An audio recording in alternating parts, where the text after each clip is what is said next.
ವೀಕ್ಷಕರೇ ನಮಸ್ಕಾರ. BN ಟಿವಿಗೆ ಸ್ವಾಗತ. ವೀಕ್ಷಕರೇ, ಕರ್ನಾಟಕ ಕಾಂಗ್ರೆಸ್ ಸರ್ಕಾರವನ್ನ ಪತನಗೊಳಿಸಲು ದೊಡ್ಡ ಮಟ್ಟದಲ್ಲಿ ಷಡ್ಯಂತ್ರ ನಡೆದಿದೆ ಎಂಬ ಬಿಜೆಪಿ ಶಾಸಕ ಬಸನಗೌಡ ಪಾಟೀಲ್ ಯತ್ನಾಳ್ ಹೇಳಿಕೆ ಈಗ ಚರ್ಚೆಗೆ ಗ್ರಾಸವಾಗಿದೆ. ಈ ಬಗ್ಗೆ ಐಟಿ ಇಡಿ ತನಿಖೆಯಾಗಲಿ ಎಂದು ಡಿಸಿಎಂ ಡಿಕೆ ಶಿವಕುಮಾರ್ ಆಗ್ರಹಿಸಿದ್ದಾರೆ. ಹಾಗಾದರೆ ಯತ್ನಾಳ್ ಹೇಳಿದ್ದೇನು, ಡಿಕೆಶಿ ಪ್ರತಿಕ್ರಿಯೆ ಏನಿತ್ತು ಅನ್ನೋದನ್ನ ನೋಡ್ತಾ ಹೋಗೋಣ ಬನ್ನಿ.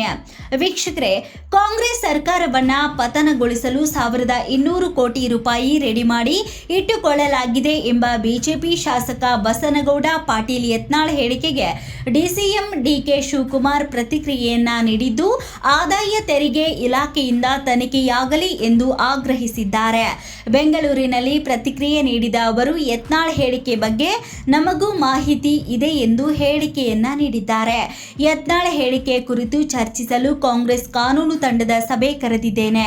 1200 ಕೋಟಿ ರೂಪಾಯಿ ರೆಡಿಯಾಗಿದೆ ಎಂದು ಹೇಳಿಕೆಯನ್ನ ಕೊಟ್ಟಿದ್ದಾರೆ. ಬಿಜೆಪಿ ಕಡೆಯಿಂದ ಈ ಹಣ ರೆಡಿಯಾಗಿದೆ ಎಂಬ ಮಾಹಿತಿ ಇದೆ.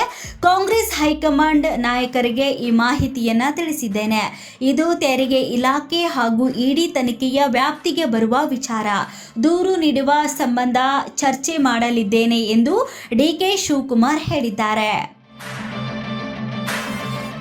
ವೀಕ್ಷಕರೇ, ದಾವಣಗೆರೆಯಲ್ಲಿ ಮಾತನಾಡಿದ ಬಸನಗೌಡ ಪಾಟೀಲ್ ಯತ್ನಾಳ್, ಮುಖ್ಯಮಂತ್ರಿ ಸಿದ್ದರಾಮಯ್ಯ ನೇತೃತ್ವದ ರಾಜ್ಯ ಸರ್ಕಾರವನ್ನ ಪತನಗೊಳಿಸಲು ಷಡ್ಯಂತ್ರ ನಡೆಸಲಾಗಿದೆ.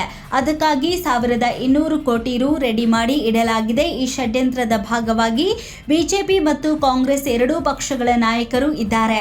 ಬಿಜೆಪಿ ಹೈಕಮಾಂಡ್ಗೆ ಆಸಕ್ತಿ ಇಲ್ಲದೆ ಇದ್ದರೂ ಬಿಜೆಪಿಯೊಳಗಿನ ಕೆಲವು ಮಂದಿ ಆಪರೇಷನ್ ಕಮಲದ ಬಗ್ಗೆ ಯೋಚಿಸುತ್ತಾ ಇದ್ದಾರೆ. ಈ ಸಂಚಿನ ಬಗ್ಗೆ ನನಗೆ ಮಾಹಿತಿ ಇದೆ, ಆದರೆ ನಾವು ಅದಕ್ಕೆ ಆಸ್ಪದ ನೀಡುವುದಿಲ್ಲ ಎಂದಿದ್ದಾರೆ. ಕೆಲವರು ಸಿಎಂ ಕುರ್ಚಿ ಮೇಲೆ ಕಣ್ಣಿಟ್ಟಿದ್ದಾರೆ ಎಂದು ಹೇಳಿಕೆಯನ್ನ ನೀಡಿದ್ದಾರೆ. ರಾಜ್ಯ ಸರ್ಕಾರ ಭ್ರಷ್ಟಾಚಾರದಲ್ಲಿ ಮುಳುಗಿದ್ದು, ಮೂಡಾ ಪ್ರಕರಣದಲ್ಲಿ ಸಿದ್ದರಾಮಯ್ಯ ಜೈಲು ಪಾಲಾಗಬಹುದು. ಮೂಡಾ ಘಟನೆ ಬಂದಾಗ ಸಿದ್ದರಾಮಯ್ಯ ಸಿಎಂ ಸ್ಥಾನಕ್ಕೆ ರಾಜೀನಾಮೆ ನೀಡುವಂತೆ ಮನವಿ ಮಾಡಿದೆ. ಜನಪ್ರತಿನಿಧಿಗಳ ನ್ಯಾಯಾಲಯ, ಹೈಕೋರ್ಟ್ ಮೊರೆ ಹೋಗುವ ಮೂಲಕ ಸಿದ್ದರಾಮಯ್ಯ ವರ್ಚಸ್ಸು ಕಳೆದುಕೊಂಡಿದ್ದಾರೆ. ಅವರು ಹೈಕೋರ್ಟ್ಗೆ ಹೋಗದೇ ಇದ್ದಿದ್ದರೂ ಈ ಬಗ್ಗೆ ತನಿಖೆಯಾಗಲೇಬೇಕಿತ್ತು ಎಂದು ಯತ್ನಾಳ್ ಹೇಳಿದರು. ಕಾಂಗ್ರೆಸ್ ಶಾಸಕರಿಂದಲೇ ಸಿದ್ದು ವಿರುದ್ಧ ಪಿತೂರಿ ನಡೆದಿದೆ ಎಂದು ಯತ್ನಾಳ್ ಹೇಳಿಕೆಯನ್ನ ನೀಡಿದ್ರು. ರಾಜ್ಯ ಸರ್ಕಾರ ದಿವಾಳಿಯಾಗಿದ್ದು, ಗ್ಯಾರಂಟಿ ಹಣ ಮತ್ತು ಸಿಬ್ಬಂದಿ ವೇತನ ನೀಡಲು ಕಷ್ಟವಾಗುತ್ತಿದೆ. ಆದರೆ ಕಾಂಗ್ರೆಸ್ ಶಾಸಕರು ಸಿದ್ದರಾಮಯ್ಯ ಸರ್ಕಾರವನ್ನ ಬೀಳಿಸಲು ಹೆಚ್ಚು ಒಲವನ್ನ ತೋರುತ್ತಿದ್ದಾರೆ. ಇದನ್ನ ಯಾರೂ ಬಹಿರಂಗವಾಗಿ ಹೇಳುತ್ತಿಲ್ಲ. ಮೂಡಾ ಪ್ರಕರಣದಲ್ಲಿ ಕಾಂಗ್ರೆಸ್ ನಾಯಕರೇ ನಮಗೆ ದಾಖಲೆಗಳನ್ನ ನೀಡಿದರು.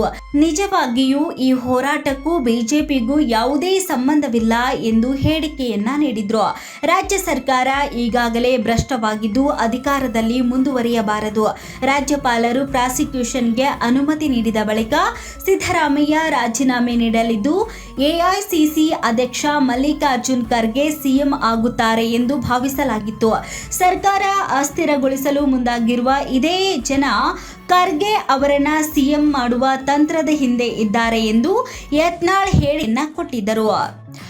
ಒಟ್ಟಿನಲ್ಲಿ ರಾಜ್ಯ ರಾಜಕಾರಣದಲ್ಲಿ ಬಸನಗೌಡ ಪಾಟೀಲ್ ಯತ್ನಾಳ್ ಅವರ ಹೇಳಿಕೆಗಳು ಚರ್ಚೆಗೆ ಗ್ರಾಸವಾಗಿವೆ. ಮತ್ತಷ್ಟು ಸುದ್ದಿಗಳಿಗಾಗಿ ನೋಡ್ತಾ ಇರಿ BN ಟಿವಿ. ಲೈಕ್ ಮಾಡಿ, ಶೇರ್ ಮಾಡಿ, ಸಬ್ಸ್ಕ್ರೈಬ್ ಮಾಡಿ. ಇದು ನಿಮ್ಮ ಧ್ವನಿ.